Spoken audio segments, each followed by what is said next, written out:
नमस्कार प्रेक्षकांनो, ठरलं तर मग मालिकेच्या आजच्या म्हणजेच 23 एप्रिलच्या भागात आपल्याला एक जबरदस्त असा ट्विस्ट पाहायला मिळणार आहे.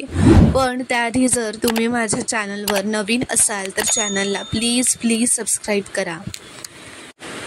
तर प्रेक्षकांनो, आता आपण पाहतो की प्रतिमा आणि रविराज सुभेदारांकडे येतात. पूर्णाची, कल्पना, प्रताप सगळेच खुश झालेले असतात त्यांना असं अचानक आलेलं बघून.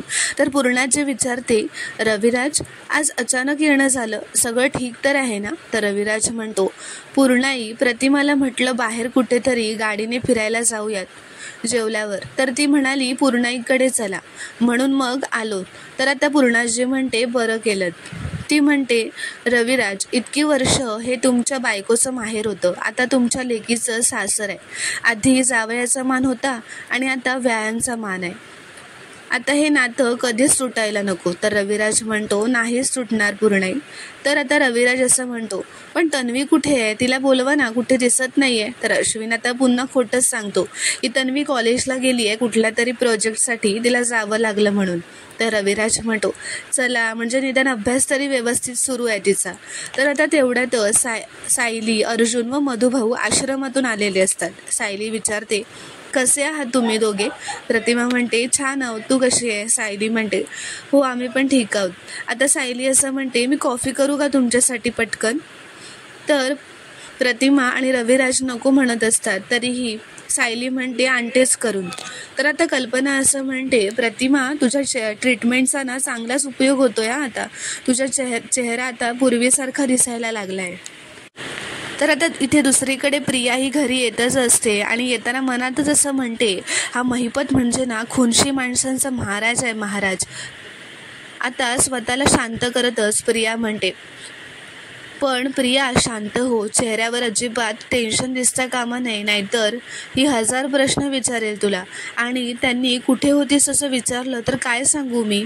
नेहमी मारते ना, आता तीच थाप मारते. माहेर जिंदाबाद असं म्हणून ती आता आत जाते. तर आता घरात आल्यावर कल्पना म्हणते, तन्वी, अगं अशी न सांगता कुठे गेली होतीस? त्याला विचारलं, तर अश्विनला विचारलं तर तो म्हणाला की असं. आता कल्पना म्हणणारच असते तेवढ्यातच आधीच प्रिया असं म्हणते, आई, त्याला माहीत नव्हतं ना, मी आईकडे गेले होते. तर आता हे ऐकून अर्जुन, प्रताप, कल्पनाला पूर्णाजीला शॉकच बसतो. कारण सगळ्यांना अश्विनने असं सांगितलेलं असतं खोटं कारण की प्रिया कॉलेजला प्रोजेक्टसाठी गेली आहे. प्रिया असं म्हणते, मला आईची खूप आठवण येत होती. एकदा आईची आठवण आली ना की राहवतच नाही मला, म्हणूनच लगेच निघून गेले. तर आता अर्जुन तिच्यावर गालातच हसू लागतो व हसतच असं म्हणतो, तन्वी, तू खोटं बोलताना कधीपासून चूक करायला लागलीस ग? तुला तर प्रॅक्टिस आहे खोटं बोलण्याची, मग साधा बेसिक विचार केला नाहीस तू? काय आहे ना, तुझी क्रिएटिव्हिटी जर आज कमी पडली आहे. तर आता प्रिया अर्जुनवर चिडतच म्हणते, अर्जुन, काय बोलतोयस तू? मी काही खोटं बोलत नाही आहे, मी आईकडेच असं ते म्हणणारच असते. तेवढ्यातच आता अर्जुन तिला बोट दाखवून मागे वळून बघायला सांगतो. तर आता मागून प्रतिमा आणि सायली जिन्यांवरून बोलतच खाली येत असतात. प्रिया आता प्रतिमाला बघूनच खूपच शॉक झालेली असते, कारण ती चांगलीच तोंडावर पडलेली असते. तर आता तेवढ्यातच अश्विन आणि रविराज सुद्धा तिथे येतात. प्रियाला आता काय बोलावं हे सुचतच नसतं त्या दोघांनाही इथे बघून. ती मनातच म्हणते, या दोघांना आजच इथे टपकायचं होतं का? आधी माहिती असतं ना तर ह्यांच्या नावाने थाप तरी मारली नसती. तर आता रविराज म्हणतो, अरे तन्वी, बरं झालं भेटलीस, नाहीतर मला वाटलं होतं तुला भेटल्याशिवायच जावं लागतंय की काय. तर आता प्रिया तिचं नाटक चालू करतच म्हणते, ती सायलीला आता असं बाजूला ढकलते आणि प्रतिमाला जाऊन मिठी मारते व म्हणते, आई बाबा, तुम्ही दोघं इथे आलात आज? तर रविराज म्हणतो, अगं सहजच आलो आणि आता वारंवार येणारच आहे. तुला बघितल्याशिवाय माझा दिवस बरा जातो का बाळा? तर आता प्रताप प्रियाला विचारतो, पण तन्वी, तू तर म्हणालीस तू आईकडे गेली होतीस, मग ते दोघे इथे असताना तू तिथे काय करत होतीस? तर पूर्णाजी म्हणते, आणि अश्विन म्हणाला की कॉलेजमध्ये कुठल्या तरी प्रोजेक्टच्या कामासाठी गेली आहेस. पूर्णाजी म्हणते, अगं नक्की कुठे गेली होतीस तू? तर अर्जुन म्हणतो, ओ, म्हणजे तन्वी ॲक्च्युली कुठे गेली होती हे अश्विनला पण माहीत नव्हतं, त्याने फक्त तिची बाजू सावरून घेतली होती. तर आता अर्जुन असं म्हणतो, मिसेस सायली, ते काय म्हणतात, उंदर मांजर समथिंग काहीतरी. तर सायली म्हणते, उंदराला मांजर साक्ष. तर अर्जुन म्हणतो, हसतच असं म्हणतो, एक्झॅक्टली. तर आता अश्विन म्हणतो, नाही नाही, मी तन्वीची बाजू नाही सावरत आहे. तिने मला मेसेज केला होता की ती कॉलेजला गेली आहे. तर अर्जुन आता त्यावर हसू लागतो व म्हणतो, अश्विन, तुला माहिती आहे का, तुला खोटं ना बोलताच येत नाही. तुझ्याकडे ना ती तन्वीसारखी खोटं बोलण्याची प्रॅक्टिस नाही आहे ना. अरे पकडला गेला आहेस तू, असं तो म्हणतो. सायली म्हणते, असं अर्जुनला म्हणते, तुम्ही जरा थांबाल का. तर अर्जुन म्हणतो, ओके, मी आता काहीच बोलणार नाही. तर आता रविराज असं म्हणतो, अगं तन्वी, तू नक्की कुठे गेली होतीस, काय कन्फ्युजन चाललंय हे. तर आता प्रिया म्हणते, सांगते मी बाबा, सगळं सांगते. प्रिया आता असं म्हणायला लागते, बाबा मी आपल्या घरीच गेले होते, अगदी गेटपर्यंत गेले होते. तितक्यातच माझ्या मैत्रिणीचा फोन आला की कॉलेजमध्ये प्रोजेक्ट सबमिट करायचा आहे, म्हणून तशीच कॉलेजमध्ये निघाले. तेव्हा मी अश्विनला मेसेज केला होता. तर प्रतिमा म्हणते, पण तू जर आपल्या घरीच जाणार होतीस तर इथे कोणाला न सांगता का गेलीस. तर प्रिया म्हणते, आता ती नाटकच करायला म्हणते. करतच असं म्हणते की, आई, मला तुझी इतकी आठवण येत होती ना की त्या ओढीने तसेच निघाले ग मी. आणि असा विचार केला की वाटेत तुम्हाला मेसेज करेन, पण विसरून गेले. तर आता रविराज म्हणतो, चला मग आता निघूयात का आम्ही निघतो आता, असं तो म्हणतो. तर आता सायली असं म्हणते, थांबा प्रतिमात्या. आणि ती आता लोणच्याचे 2 बरण्या आणते व म्हणते, हे रविराज काकांना आवडतं म्हणून लिंबाचं गोड लोणचं केलंय आणि सुमन काकूंसाठी हे कैरीचं लोणचं.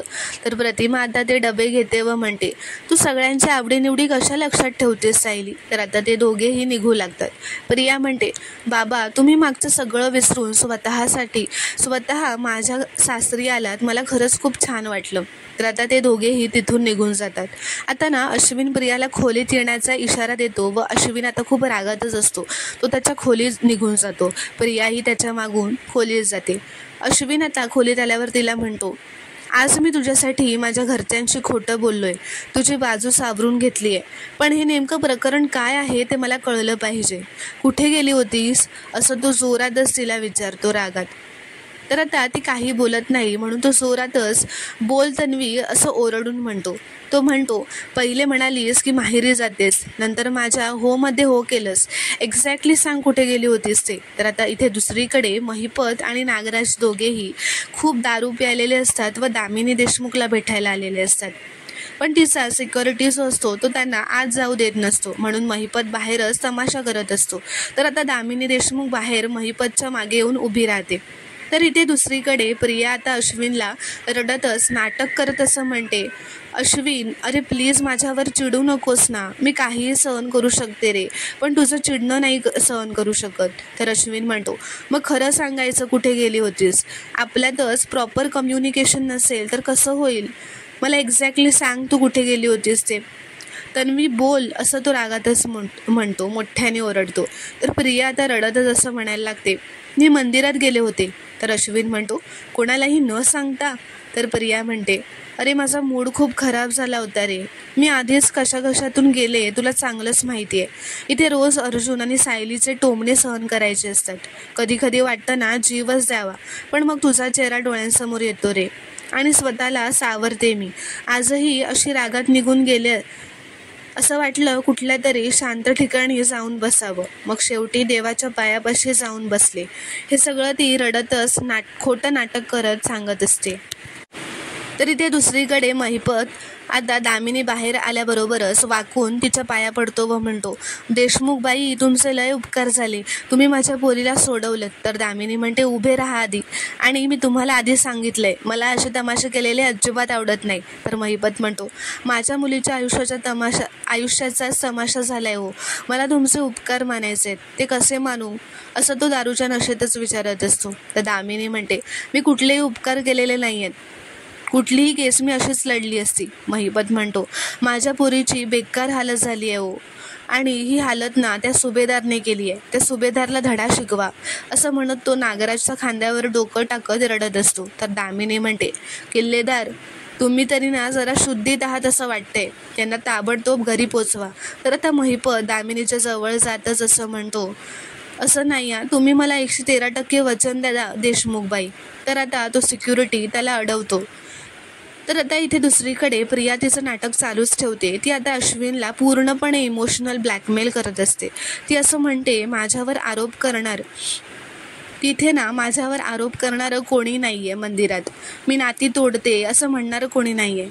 अरे आश्रमात असताना पण ना मी अशीच तासनतास मंदिरात जाऊन बसायचे. पण मी इतका वेळ घरात नाही आहे, आश्रमात नाही आहे, पण त्याचं कोणाला काहीच फरक पडायचा नाही रे.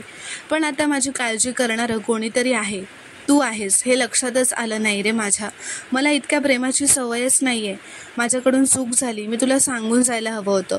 प्लीज अश्विन मला माफ कर, माझ्यावर चिडू नकोस. मी परत असं कधीच वागणार नाही. तर आता अश्विन तिला म्हणतो, शांत हो, तू रडू नकोस. मी पाणी आणू का तुझ्यासाठी? तू बस आधी. असं म्हणून आता अश्विन पिघळलेलाच असतो या तिच्या खोट्या नाटकाला. अश्विन आता प्रियाला शांतपणेच असं म्हणतो, अगं तन्वी, मी फक्त एवढंच म्हणत होतो की घरी कोणाला सांगून जायला हवं होतंस ना तू. प्रिया म्हणते, त्यासाठी खरंच सॉरी रे. इथे दुसरीकडे आता महिपत दामिनीला नाचून दाखवत असतो. तो असं म्हणतो, तुम्ही त्या सुभेदारला फक्त धडा शिकवा, मी तुमच्या इशाऱ्यावर पण नाचायला तयार आहे हो. असं म्हणत तो आता नाचू लागतो. तर दामिनीला आता राग झालेला असतो. ती म्हणते, झालं तुमचं, मी लाथ मारायच्या आधी इथून निघून जायचं. तर आता इथे दुसरीकडे प्रिया असं म्हणत असते, अश्विन, अरे मानलेल्या बापाला चोरी करताना बघणं सोपं नसतं रे. आणि मी तर त्यांना खून करताना बघितलंय. आणि ते ओझं तर मी आयुष्यभरच पाळणार आता आयुष्यभरच पाळणार आहे. आणि त्या सगळ्याचा ना खूप स्ट्रेस येतोय मला. आणि त्यात असं काहीतरी वेड्यासारखं होऊन बसतं. तू मला माफ करशील ना, असं ती रडतच त्याला विचारते. तर आता अश्विन प्रियाला मिठी मारतो आणि म्हणतो, बरं केलं मी माफ, पण परत असं काही होऊ देऊ नकोस ना, घरी सगळ्यांना टेन्शन येतं गं. तर प्रिया हो असं म्हणते. इथे महिपत दामिनीला म्हणतो, मी माझ्या पोरीसाठी लाथ पण खायला तयार आहे हो. माझ्या लेकीवर खूप जीव आहे. तुम्ही मला तुमचं प्लॅनिंग पण सांगत नाही आहात, फक्त तारीख पे तारीखच देत बसता. तुम्ही मला सगळं सांगत नाही तोपर्यंत मी इथेच थांबून राहणार, इथून हलणार नाही. तर दामिनी म्हणते, तुम्ही जर आता इथून गेला नाही तर मी तुमचे केस सोडीन, उलट तुमच्यावर केस ठोकीन या अशा सगळ्या गोष्टींसाठी, कळतंय? असं ती त्याला रागातच विचारते. तर आता नागराज महिपतला कानातच म्हणतो, डेंजर आहे हे सगळं, चल इथून लवकर चल. असं म्हणून आता नागराजच दामिनीला सॉरी म्हणत महिपतला तिथून सावरतच पकडून घेऊन जातो. इथे दुसरीकडे सायली देवघरात देवीला दिवा लावते व मनातच म्हणते, देवी आई, मला आज सगळ्यांसोबत मंदिरात नाही जाता आलं, पण तुझ्यासमोर दिवा लावताना सगळे माझ्या पाठीशी उभे आहेत. तर आता सायली मागे वळून बघते तर पूर्णाजी आणि कल्पना येऊन उभे असतात. आता ती त्यांच्या पाया पडते. ते दोघेही तिच्या डोक्यावर हात ठेवतात आशीर्वाद देण्यासाठी. सायली म्हणते, तुम्ही दोघींनी माझ्या डोक्यावर तुमचा हात ठेवलाच ना, हात जो ठेवलाय ना तोच मी तुमचा आशीर्वाद मानेन. सायली म्हणते, आज मला वाटतच होतं की यापुढे सगळं चांगलं होणार आहे आणि आज तुमच्या आशीर्वादाने खात्री पटली. तर तेवढ्यातच तिथे प्रिया येते. प्रिया आता त्यांचं बोलणं ऐकत असते. सायली असं म्हणते पूर्णाजी आणि कल्पनाला की आम्ही सत्याच्या खूपच जवळ पोहोचलोय पूर्णाची, आणि आई लवकरच सगळ्या गोष्टी आता पूर्वीसारख्या होतील. तर प्रिया आता हे ऐकून मनातच म्हणते, पुढे सगळं मनासारखं घडेल म्हणजे नेमकं काय होणार आहे? तर आता कल्पना सायलीला असं म्हणते, आम्ही कशाला काळजी करू, आणि आम्हाला ना पूर्वीसारखं काहीच नको आहे, निदान मला तरी काहीच नको आहे. तर सायली म्हणते, आई तुम्ही असं बोलत असलात ना तरी तुमची आमच्यासाठी असलेली काळजी लपत नाही आहे, बाबांच्या बोलण्यातनंही ती लपत नाही आहे. तर पूर्णाजी म्हणते, उगीच गैरसमज करून घेऊ नकोस, आम्हाला जर काही प्रश्न पडले ना तरच आम्ही तुम्हाला विचारतो, इतकंच, आणि ते काळजीपोटी नाहीच आहे. तर पुन्हा घरात भिंती उभ्या राहू नयेत ना म्हणून आहे. तर आता पूर्णाची कल्पना तिथून निघून जातात. सायली एकदमच कॉन्फिडेंटली आता प्रियाकडे बघून तिथून निघून जाते. प्रिया मनातच म्हणते, आज सायली इतकी अचानक पॉझिटिव्ह कशी दिसते? आश्रमात काही झालं असेल का? ह्यांना परत काही क्ल्यूज मिळाले असतील का? मी आधी हे महिपतला सांगते, नाहीतर त्याला बाहेरून कळालं तर परत मला गोळी घालायचा. असं म्हणत ती त्याला आता फोन लावायला जाते. तर आता इथे दुसरीकडे सायलीवर तिच्या खोलीत येते. तेव्हा अर्जुन थकलेला असतो, डोक्याला हात लावून बसलेला असतो. सायली आता पुढे येते व मनातच असं म्हणते, मला आज पूर्णाची आणि आईंचा आशीर्वाद मिळाला म्हणून मी खुश आहे, पण मला यांचीही मनस्थिती समजून घ्यायला हवी. किती थकतात हे बाकीच्या केसेस सांभाळून, सतत आश्रम केसवर सुद्धा काम करत असतात. सायली आता अर्जुनला विचारते, काय हो, दमलात का? तर अर्जुन म्हणतो, हो थोडासा. तर सायली म्हणते, माझ्याकडे तुमच्या दमण्यावरती ना एक रामबाण उपाय आहे. आलेच मी, असं म्हणत ती खाली जाते. तर आता सायली तेल घेऊन वर येते व अर्जुनला डोक्याचा मसाज करून देते. तर अर्जुन म्हणतो, आता ना एकदम रिलॅक्स वाटतंय. तर आता अर्जुन असं म्हणतो, मी तर फक्त ऑफिसची कामं करतो, पण तुम्ही केसमध्येही इन्वॉल्ड आहात आणि घरचीही कामं करताय. या असा तेल मसाजचा ना तुम्हाला फार गरज आहे. तर आता सायली म्हणते, पण मी तेल लावून घ्यायला लागले ना की माझे हात फार गळून जातात. तर अर्जुन म्हणतो, अहो मग नका लावू, मी तुम्हाला मसाज करायला सांगतच नाही आहे. मी तुम्हालाच हेड मसाज देणार आहे. तर सायली म्हणते, अहो काही काय? तर अर्जुन म्हणतो, का? मी तुम्हाला पॅम्पर नाही करू शकत का? तर आता अर्जुन सायलीला जबरदस्ती खाली बसायला सांगतो व हेड मसाज देतो. तर मित्रांनो, आता पुढील भागात आपण पाहणार आहोत की सगळे डायनिंग टेबलवर नाश्ता करायला बसलेले असतात. तेव्हा अर्जुन तिकडे येतो आणि म्हणतो, मिसेस तन्वी अश्विन सुभेदार, ॲडव्होकेट अर्जुन सुभेदारकडून तुम्हाला एक छोटंसं वेडिंग गिफ्ट. तर अश्विन आता असं म्हणतो, या एन्व्हलपमध्ये काय आहे दादा? तर अर्जुन म्हणतो, हे कळेलच तुम्हाला. तर प्रिया म्हणते, हा सगळा काय प्रकार आहे अर्जुन? कारण आत्ता अर्जुनने प्रियाला लीगल नोटीस पाठवलेली असते. प्रिया ती वाचून खूपच शॉक झालेली असते. प्रिया म्हणते, हा सगळा काय प्रकार आहे अर्जुन? घरातल्या माणसांशी कोणी असं वागतं का? तर अर्जुन म्हणतो, तन्वीसाठी लीगल नोटीस विलासच्या खुनाच्या चौकशीसाठी आलेली आहे. तर आता हे ऐकून प्रियाला, अश्विनला, घरातल्या सगळ्यांनाच खूपच धक्का बसलेला असतो. तर आता पुढील भागात काय घडणार हे पाहणं खूपच रोमांचक ठरणार आहे. व्हिडिओ पूर्ण बघितल्याबद्दल धन्यवाद. व्हिडिओ आवडल्यास कॉमेंटमध्ये नक्की कळवा व चॅनलला प्लीज सबस्क्राईब करा.